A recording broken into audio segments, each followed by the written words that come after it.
Georgia Jacobs' Rise of Power, a Colorado Wizard Story by Tim Gallagher. This is a work of fiction. Names, characters, places, and incidents are the product of the author's imagination or are used fictitiously. Any resemblance to actual events, locales, or persons living or dead is coincidental. Chapter 2. Alan meets a Sprari. Tap, tap, tap go Alan's fingers as he works on his phone while sitting on a bench at the University of Colorado Boulder. It's been a couple months since he was with the council, and he now has a normal eye patch over his left eye and a thin red strap. To the average person, it looks like Alan is heavily engaged in texting with his friends, but he's actually taking notes about a female student walking by carrying a backpack. There is even a picture of the student on his phone with the name Georgia Jacobs next to it. Alan discreetly watches Georgia walk past. The screech of a bald eagle overhead catches everyone's attention in the area. Georgia notices others looking up, and she does too, watching the eagle circle a few more times before landing in a nearby tree. This close to the mountains, it's common to see a bald eagle, but as common as it is still a sight to be seen. Their size and wingspan are by themselves impressive, but the white feathers for that bald look is stunning against the brown of the rest of the body. Georgia takes out her phone and snaps a few pictures like just about everyone else near her except the guy on the bench engrossed in his phone. Georgia continues on her course as she texts her mom a picture of the eagle. In the tree, the eagle looks around, mostly in Georgia's direction, and then down at Alan when it suddenly screeches at him. Alan looks up at the eagle and gives it a smile. The eagle screeches again, and Alan tilts his head to the side as he nods yes to the eagle. It was common for the lower council to check up on Alan from time to time by sending an eagle out to monitor him. Alan doesn't mind.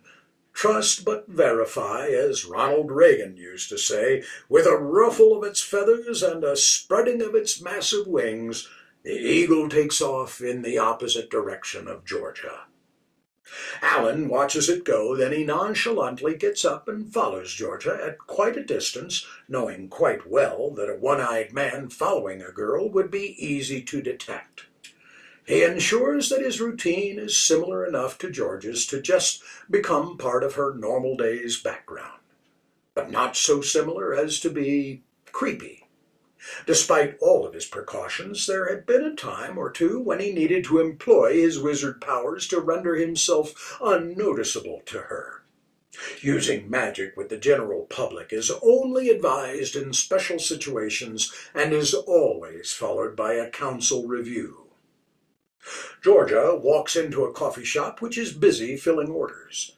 She sees a few friends standing at the creamer counter and starts to chat with them as Alan enters the shop and orders his usual coffee, keeping an eye on Georgia. He receives his coffee and takes a seat at the only booth still available. Trying to be inconspicuous, he pulls a notebook and amulet out of his backpack and begins examining the amulet and writing notes about it. This coffee shop is enjoyed by the local college students not only for its energetic atmosphere, but also for its eclectic coffee machines. Their pride and joy is a freestanding cabinet that holds a powerful espresso cappuccino machine. The cabinet is ornate almost to the point of appearing to be a shrine to the act of coffee making, and everyone agrees it makes the best coffee. Georgia's friends leave, and she's ready to order some coffee. "What will it be today, Georgia?" the barista says. "I'll take a medium cappuccino." "Well, actually, I'm not in the mood for that today." Georgia replies. How about one of those fancy whipped slushy coffees with an extra shot of espresso? What's the occasion? The barista asks. No occasion. It's just, no, I guess I have an occasion, but I just thought something different today, Georgia explains. She looks around for a table to sit at. It did not take long for more people to enter the coffee shop. I'll be over there, she says, and meanders towards Alan's booth, which has the only empty seat available across from him. She stands next to the booth, but continues to look around in a passive-aggressive manner to get Alan to offer the seat. Alan obviously notices Georgia hanging around, but knows he should not really make contact with her. She looks a little lost or out of place. A full coffee shop this close to campus and not a single person she knows? Strange, Alan thinks. After a few moments of feeling sorry for her standing there, he says, without looking up, "A little more crowded than usual, isn't it?" Yeah, Georgia replies. "Do you mind if I take this seat?" "Feel free," he answers, as he continues to examine the amulet and take notes. Georgia sits, being careful not to touch Alan's stuff, then reviews her phone for any texts. The barista brings Georgia's whipped slushy coffee to the table. "Thanks," Georgia says. The barista and Alan nod to each other as he drops off the coffee. Georgia sips her coffee a bit and starts texting. The replies are slow, if at all, because her mom isn't the most tech-savvy. Between texts, she gets distracted by Alan's activities. "You sure you don't mind me sitting here?" Georgia asks. Alan finally looks up and replies, I usually have a strict rule about not talking to strangers," with a slight smile. "But I've seen you around here before. I'm Alan." "Yeah, I've seen you here before, too. I'm Georgia," she replies. "We seem to have a similar schedule." "Yeah, kind of hard to miss a one-eyed guy," Alan replies as he goes back to reviewing the amulet. Although she is quite curious, she's a little uncomfortable about how he brought up his missing eye and sips her coffee in order to avoid saying anything. After a little silence, she decides to redirect the conversation. "What are you doing here?" she asks. Alan stops and looks at her. "Do you really want to know, or are your friends just not texting you back fast enough?" Georgia, glancing at her phone without any text, replies, "I wasn't texting a friend. It was my mom. She's always wondering what I'm doing, so I texted her a picture of the bald eagle I just saw.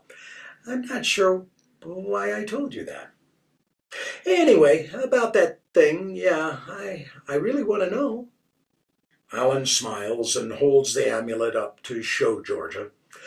"I discovered this amulet during a hike this morning at Red Rocks.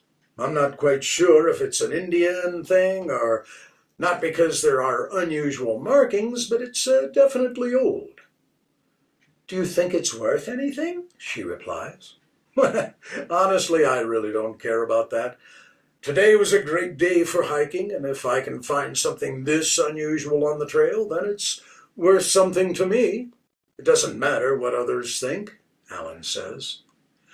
"I think it's kind of cool looking, even if my opinion doesn't really matter to you," she says with a smile. There's a moment of silence between the two as they both attend to their respective tasks of amulet reviewing and texting. Georgia sips her coffee and notices that the barista is performing his second duty, entertaining guests as an amateur magician. The barista has finished filling coffee orders and has pulled out a magic cups and bowl set from under the counter to impress a few young women. It's a classic routine involving 3 cups that, when turned upside down, hide a single ball. The barista clearly shows the ball being placed under one of the cups and then slides the cups around the counter without lifting them, then finally exposes the ball under an unexpected cup to the marvel of the young woman. Georgia watches from the booth as Alan casually watches her. The barista continues the routine. Left, left, middle, right, Georgia says, mostly to herself. Oh, and here comes the orange, she mentions, as the barista presents his final set of movements, and instead of the expected ball under the cup, he presents an unexpected large orange. The young woman is impressed. Georgia just smiles to herself and sips her coffee. I'm impressed, Alan comments. I've seen him do that before. It's fun watching him try to impress people, Georgia says. Alan asks, You're in college here, right? Yes, last semester. Midterms are coming up, then just a month or so until graduation, Georgia says. I'm not sure what I'll do at that point. My mom wishes I would find a boyfriend and get married, but that future looks bleak as well. Well, if you're getting good grades, you should be all right. You'll get a good job, and then you'll find someone there, Alan replies. Confidently, Georgia says, I'll be graduating first in my class, and then concedes, but I'm not looking forward to giving the valedictorian speech. Jokingly, Alan says, When I was going to school, I think I heard about a valedictorian, but I never actually met one. Congratulations. Georgia replies more seriously, After 4 years, I still don't feel like I belong there. It just wasn't my thing. Georgia pauses before saying, Can I ask you a personal question? Alan anticipates the question with, I lost my eye in a fight. Georgia's taken aback for a moment, then says, That's some kind of a fight. Alan continues, Yeah, there was this guy beating up a friend of mine when I jumped in. Well, let's just say the other guy had some really good moves and caught me off guard. I'm sorry to hear that, Georgia sincerely replies. She sips on her coffee for a moment and checks her phone as Alan resumes reviewing the amulet again. Oh, ow, my head hurts. Ow, it's like an ice cream headache, but worse. Ow, she complains. Don't drink your iced coffee so fast, Alan jokingly says as he looks at her curiously as she rubs her temples. Are you okay? Without waiting for her to answer, Alan looks out the cafe window and slowly gets up as if looking at a tsunami approaching and knowing there is nothing he can do but wait. He continues looking around as if trying to spot something on the horizon. Then he puts his hand to his temple as he says quietly, I think I feel it too. Alan takes a few cautious steps towards the window that overlooks the parking lot. Then he notices a black van pulling up outside and 3 masked men getting out. They stand protecting the side door. As it opens, a tall, slender, yet obviously fit woman wearing a long black duster-like coat emerges. Her hair is a stylized mess. Her eyes are covered in dark circles as if wearing dark eyeshadow. She wears a single black glove on her right hand, which, as legend has it, is to hide the branding of her master. She looks determined as she marches towards the coffee shop door with her crew. Alan's face hardens from curiosity to grit and determination as he mutters to himself, A Sprari. A Sprari is a very powerful, very dangerous, but very rare conjured spirit that has one mission and will stop at nothing to accomplish it for its master. Quickly, Alan turns to the booth's table, grabs a small paper napkin, shakes it hard, changing the napkin instantly into a large black tablecloth similar to what is on the other coffee shop tables. "What's going on?" Georgia asks as he continues to rub her temples. "Georgia, do me a favor. Squat down right here and put this over you, and don't take it off until I tell you. Understood?" Alan commands. "Why, ow, my head hurts," Georgia replies. "Don't ask, just do. The pain should stop, and be very quiet. Your life depends on it," Alan explains. He stands facing the rest of the crowd in the shop, spreads his arms out and his hands high. His patched eye starts to glow toward the patch, and Alan whispers to himself, "Everyone down on the floor, now. Keep your heads down and no one will get hurt." He lowers his hands. He catches the eye of the barista, who casually nods to Alan and drifts back behind the counter out of sight. The noisy sounds of the coffee shop go quiet as people sheepishly lay on the floor with no apparent urgency to their movement.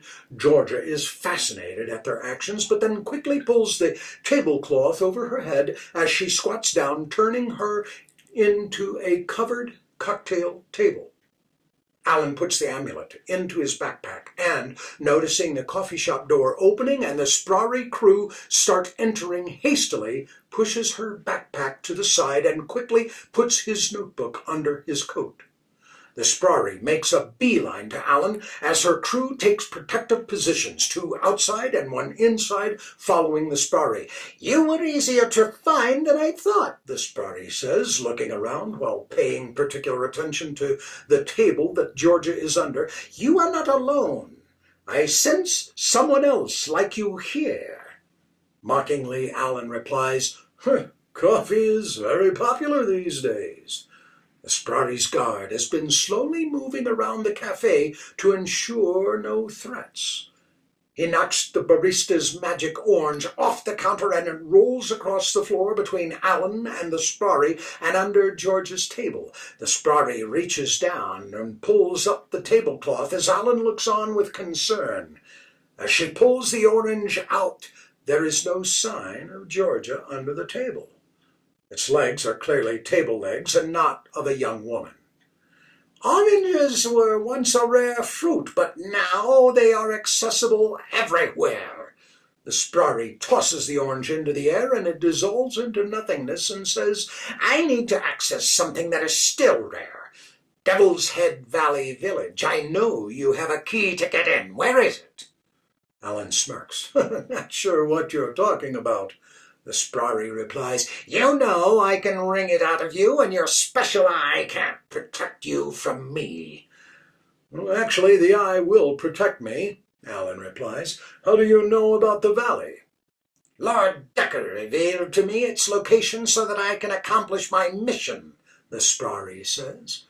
Alan, a little perturbed, says, "Lord Decker, I should have known he would conjure you up." "He didn't," the Sprari replies. "My master did, with the guidance of Lord Decker." Alan brushes this off, saying, "Well, it doesn't matter. You'll never get into the valley. It's just not a place for something like you." The Sprari insists, "I'll ask nicely one last time. Give me the key." Alan replies, "Well, that's not actually a question. And your magic will not—" "Ow!" The Sprari holds up her hand as if squeezing Alan's neck, pushing Alan against the booth as Alan clutches his neck in pain and gags. She suddenly stops and Alan drops to his knees on the floor. "Is that all you got?" Alan struggles to ask. The Sprari backs away from Alan and moves in front of the extravagant coffee machine cabinet, then spreads her arms and exclaims, "Formas Talringus!"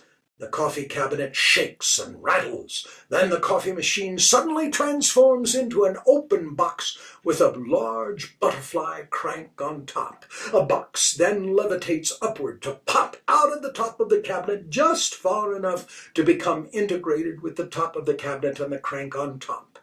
The Sprari grabs Alan and forces him into the cabinet with his head in the crank box facing outward. The cabinet doors suddenly close on Alan, trapping him inside even though his legs can still be seen below what was originally the counter holding the coffee machine. The Sprari walks around the cabinet to its rear, levitating to be near the top where the crank is. "Where is the key, Alan?" she asks. "I don't know," Alan replies. The Sprari turns the crank one full turn clockwise, twisting Alan's head one full turn within the crank box.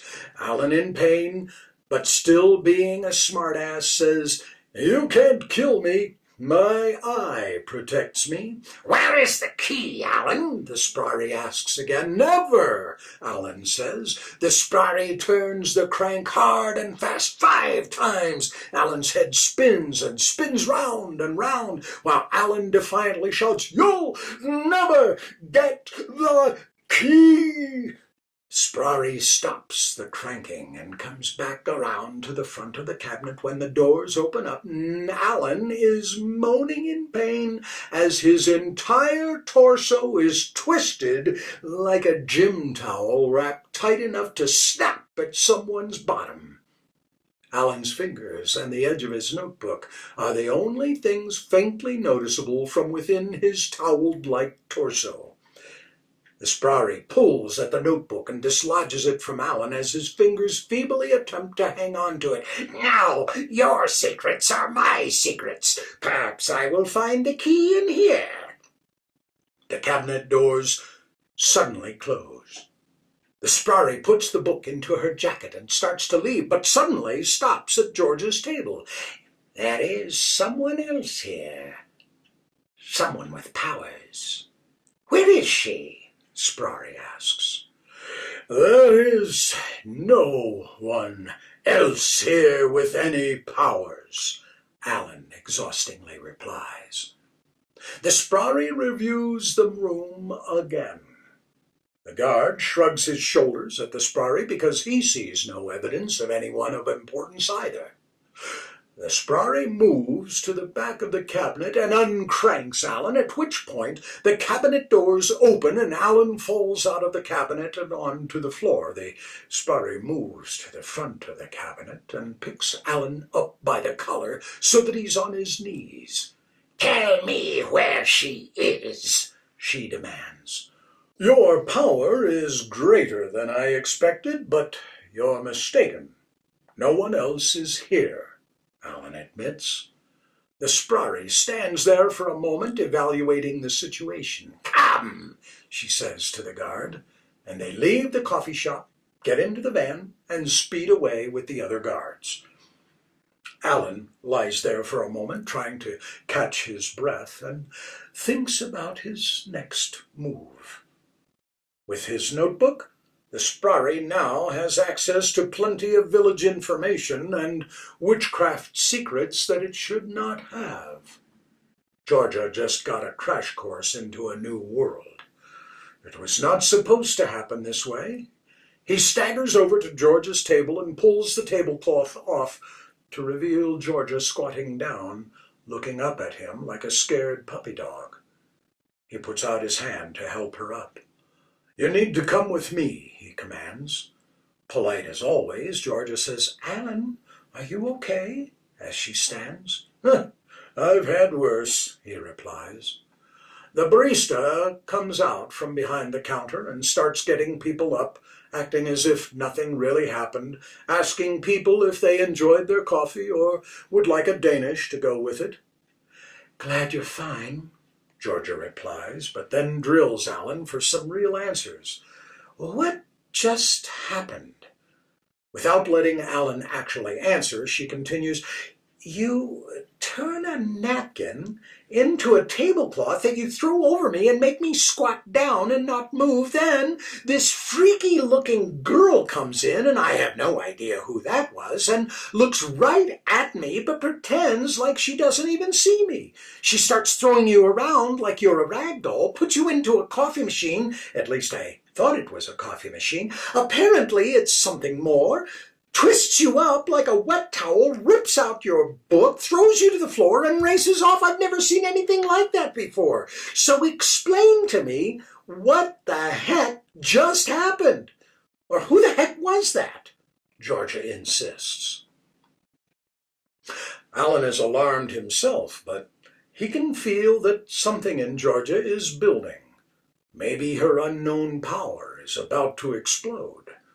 He needs to control the situation and calm her down before something else unexpected happens. He takes a deep breath as Georgia waits for an answer. It's not a who, it's a what. A Sprari. A conjured evil spirit. I need to speak to the lower council, and you're coming with me, Alan commands. Georgia looks at Alan with the concern. The heck I am. I'm not getting involved in this. I don't even know you. Alan insists. Georgia, you may not know why you have always felt different, but the council does.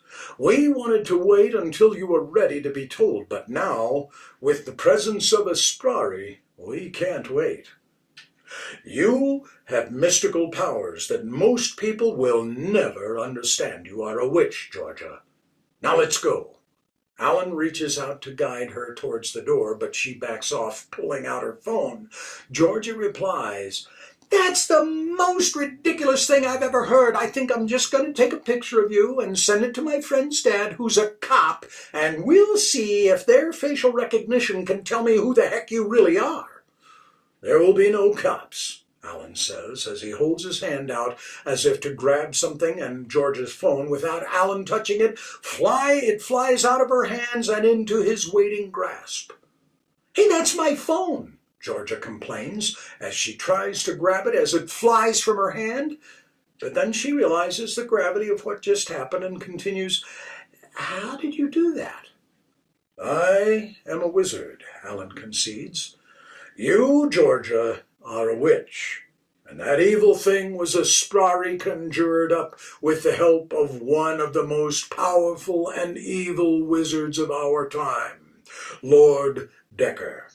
That means you, me, and all the people in this city are in a lot of danger. We have to get to the council to report this and figure out a plan to stop it. Georgia stares at Alan because she doesn't know what to make of this. If this is true, it explains a lot for her. She's always felt like an outsider. But how can it be true, she thinks. Witches and wizards are just childhood fantasies, and if I was a witch, then why not my mother, my father, why not others? I don't believe it, Georgia says. Alan says, I understand your disbelief. I've been watching you for a while, and I did not want you to find out this way. Wait, what? You've been stalking me? Georgia asks sternly. No, of course not, Alan replies. I've just been watching you for the last couple months, taking notes and reporting to the council. He suddenly realizes what that sounds like, and the look on Georgia's face confirms his momentary stupidity. Well, that does sound kind of like stalking, huh? Georgia nods. We've been watching you in order to protect you. If and when you showed awareness of your powers, we were going to explain everything at that time, but now circumstances have changed. Let's go. They both gather their things and coffee and leave the coffee shop. I shouldn't be following a stalker, Georgia mentions. Alan explains, the council wanted me to watch over you. It's a good thing I was here when the Sprari arrived, or you wouldn't have survived. What council? Georgia asks. Alan continues, the Council of Witchcraft and Wizardry. They've been around for hundreds of years. It started with the Salem witch hunt when two of the accused escaped capture and made their way here to Colorado, settling in Devil's Head Valley. The witch hunt itself was a sham to weed out those who opposed the spiritual leadership, but community was not wrong about the existence of witchcraft. Georgia is skeptical. I know my history, and there is no way Europeans could have crossed the Great Plains without getting killed by the Indians. Well, by the late 1600s, Allen says, the Indians knew that the white man was a vile, pestilent, and infectious-ridden culture with their flus, chickenpox, and other ailments that the Indians had no immunity to. So, as long as the group was small and was just passing through, each nation thought they would be the next nation's problem. That and a little bit of magic got them through.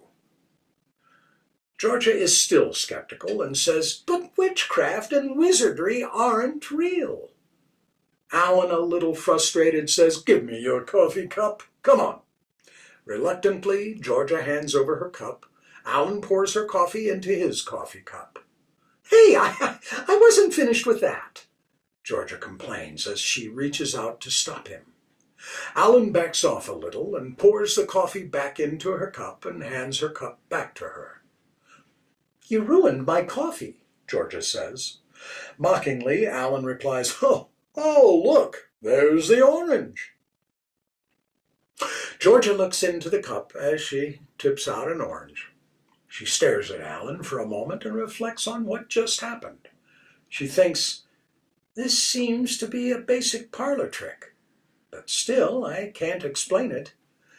I can't explain the phone flying out of my hand, or the fact that Sprari thing pulled up the tablecloth and didn't notice me, because I was definitely under that tablecloth. I can't understand how Allen can get twisted up like a towel and still be okay. Suddenly she concedes a little, saying aloud, I'm not saying magic and witchcraft are real, but I'm willing to listen. And who calls themselves Lord Decker? Well, his first name is actually Gaylord, so Allen responds with a grin as he walks off. Georgia nods in understanding. Time to meet the lower council, he says over his shoulder. End of Chapter 2. I'm Paul Neal Rohrer. Join us next time for another chapter of Georgia Jacobs' Rise of Power.